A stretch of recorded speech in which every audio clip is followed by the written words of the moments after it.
Hello दोस्तों, dream of Bharat के online classes में आप सभी का स्वागत है। दोस्तों, जो इतिहास की हमने सीरीज़ प्रारंभ की है, ये इतिहास की सीरीज़ का आज तीसरा पार्ट है। आप जानते हैं इस सीरीज़ के तहत हमने उन सभी जितने भी भारतीय शासक हैं, जितने भी प्राचीन भारत से लेकर के मध्यकालीन और आधुनिक भारत के जितने भी शासक हैं, सभी शासकों के बारे में पूरा डिटेल से इस टॉपिक में चर्चा होने वाली है। आपने इससे पहले 2 वीडियो देखा, हमने कवर किया प्रारंभ से लेकर के हर्यक वंश से लेकर के हमने प्रारंभ किया है, और हर्यक वंश में आपने बिंबिसार को देखा था और अजातशत्रु को देखा था। इसी संदर्भ में हम आगे बढ़ते हैं और आज जो है टर्म्स वो है उदयन का। चूँकि जानते हैं कि हर्यक वंश का अंत जो तीसरा शासक रहता है वह उदयन रहता है।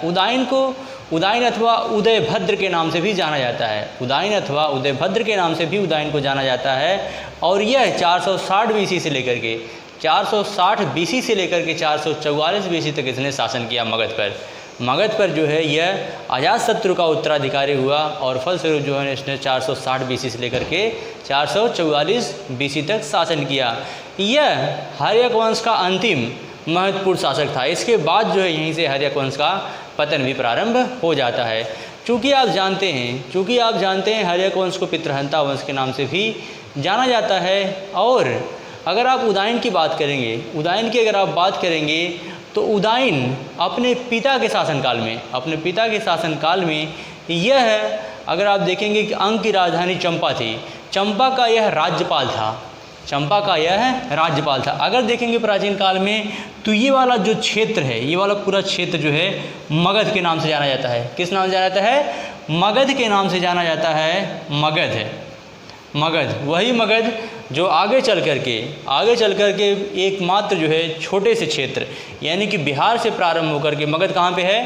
तो मगध बिहार में है। आगे चल करके पूरे भारत की राजधानी के रूप में, पूरा भारत का प्रशासनिक और राजनीतिक केंद्र के रूप में मगध अपना जो है भारतीय इतिहास में अपना स्वर्णिम अक्षरों में नाम दर्ज कराता है। तो उसी मगध की बात हो रही है। क्योंकि आप जानते हैं कि अजातशत्रु ने अपने टाइम पीरियड में आपने देखा कि लिच्छियों को पराजित किया। तो फलस्वरूप जो है मगध की सीमा थी वो पूरा हिमालय की तलहटी तक पहुंच गई। मगध की सीमा कहाँ तक पहुंच गई? हिमालय की तलहटी तक पहुंच गई थी। इसके बाद अगर आप देखेंगे तो जैन ग्रंथों में कहा जाता है कि उदयन की माता का नाम पद्मावती था। जैन ग्रंथों में उदयन की माता का नाम क्या मिलता है? उदयन की माता का नाम जैन ग्रंथों में वह पद्मावती मिलता है।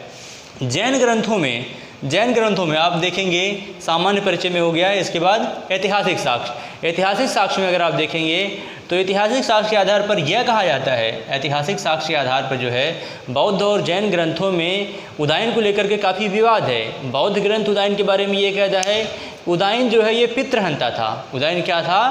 पितृहंता था। जबकि अगर आप देखेंगे तो जैन धर्म में जो है बौद्ध धर्म के विपरीत ही जो है जैन धर्म में कुछ यह प्रमाण देखने को मिलता है। जबकि अगर आप देखेंगे तो परशिष्ट पर्वन में ये कहा गया है कि अजातशत्रु जो था, यह पितृभक्त था और इसके पिता के मृत्यु के बाद जो है इसे बहुत दुख होता है, और फलस्वरूप जो है पिता के मृत्यु के बाद दुखी उदयन को जो है जो अमीर वर्ग थे, अमात्य थे, उन्होंने जो है उदयन को मगध के सिंहासन पर बैठाया। फलस्वरूप जो है इस तरह से उदयन ने जो है शासन प्रशासन को संचालित करना प्रारंभ किया, और फलस्वरूप जो है उदयन ने एक नए शहर की स्थापना की जिसे पाटलिपुत्र कहा जाता है। उदयन ने गंगा और सोन नदी के तट पर, ये देखेंगे यहीं पर तो गंगा है, गंगा और सोन नदी के तट पर इसने इसने पाटलिपुत्र नाम का एक नया शहर बसाया, और फलस्वरूप अपनी राजधानी इसने राजगृह या गिरिब्रज से पाटलिपुत्र स्थानांतरित किया। इसने राजधानी कहाँ स्थानांतरित किया? तो इसने पाटलिपुत्र स्थानांतरित किया। चूँकि आप जानते हैं कि राजगृह या गिरिब्रज की अपेक्षा जो है पाटलिपुत्र यह ज़्यादा सुरक्षित थी। चूँकि आप ये भी जानते हैं कि मगध का अवंती के साथ, मगध का ये वाला देखेंगे बेल्ट तो ये अवंती है। ये क्या है? अवंती। मालवा में अवंती स्थित था और फलस्वरूप बिंबिसार के समय से ही अवंती और मगध में शत्रुता प्रारंभ थी। अवंती और मगध में शत्रुता प्रारंभ थी और यह भी कहा जाता है कि यह शत्रुता कोई संभवतः जो है उदयन के समय भी कोई निर्णायक जो है महत्वपूर्ण निर्णय नहीं निकला था। कोई महत्वपूर्ण निर्णय उदयन के समय तक भी नहीं निकला था। इस तरह से चूँकि राजधानी जो है स्थानांतरित करना उदयन के लिए बहुत मुश्किल हो गया था, तो फलस्वरूप इसने जो है एक नए शहर की स्थापना की जिसे पाटलिपुत्र के नाम जाना जाता है, जिसको आगे चल करके शेरशाह सूरी ने इसका नाम पटना रख दिया था, वही पटना। तो प्राचीन काल में जो इसका नाम क्या था, पाटलिपुत्र था, जिसको कि उदयन ने बसाया था गंगा और सोन नदी के तट पर। गंगा और सोन नदी के तट पर स्थित होने के कारण जो है यह काफ़ी सुरक्षित माना जाता था। यहाँ से जो है उदयन लिच्छियों पर भी आसानी से नज़र रख सकता था। यहाँ से जो है उदयन जो था वह लिच्छियों पर भी जो है आसानी से नज़र रख सकता था। और फलस्वरूप जो है व्यापारिक और औद्योगिक दृष्टि से भी पाटलिपुत्र का बहुत महत्व था। व्यापारिक और औद्योगिक दृष्टि से भी पाटलिपुत्र का बहुत महत्व था। कारण ये है कि गंगा और सोन नदी के तट पर जो है पाटलिपुत्र स्थित होने के कारण जो है यहाँ से व्यापारिक दृष्टि से ये बहुत इम्पोर्टेंट था। यह नगर जो है पाटलिपुत्र व्यापारिक दृष्टि से बहुत महत्वपूर्ण था। फलस्वरूप जो है यह कहा जाता है कि उदयन ने पाटलिपुत्र की स्थापना करके, और फलस्वरूप आगे चलकर अगर आप देखेंगे तो यह धार्मिक रूप से अगर आप देखेंगे तो उदयन जो था यह जैन धर्म का पोषक था। उदयन क्या था? जैन धर्म का पोषक था। और जैन धर्म की अगर आप बात करेंगे तो जैन धर्म के आवश्यक सूत्र से यह पता चलता है, इसने राजधानी में जो है इसने एक जैन चैत्य बनवाया था। इसने जो है जैन चैत्य मतलब जैन धर्म का जो धार्मिक केंद्र होता है उसे क्या कहते हैं?